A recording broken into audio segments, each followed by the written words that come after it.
bà hay lấy cho super mai mua từng này tao là gì từ cả bà cái chọc Philippines bà ok là gì từ cả chọc Philippines từ đầu tới ông là gì từ mà hộp bà là gì từ cả bà chọc tới lại chơi mai là hết chơi giờ là gì chơi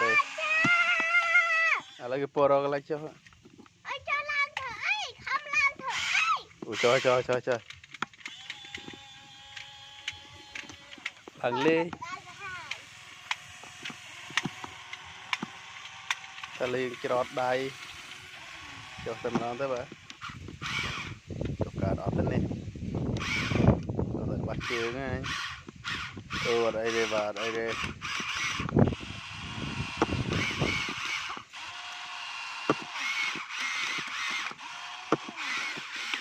ok ta cái chục tiền chào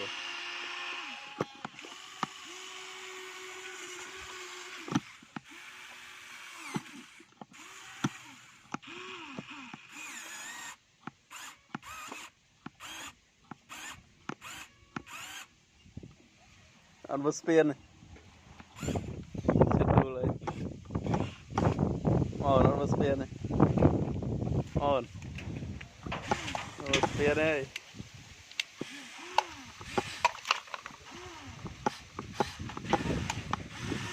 dạ ui sang dây bạc rồi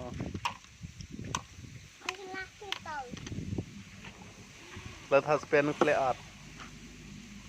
sợ tha mấy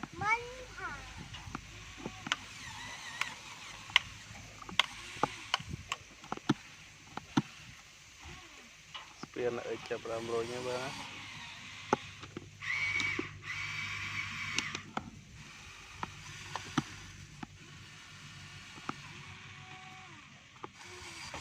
chơi ăn vào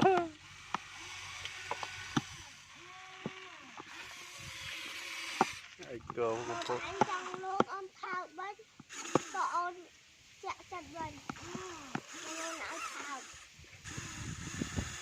lại ở thế art kia này hả xưa ở thế art ở thế art art mod cứ thế và mod cứ art thếแต่อะไรก็อัดบอดี้เธอที่แหละมั้งยัง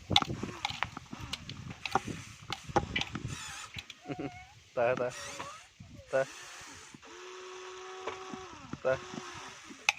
ชัดแล้วนะพี่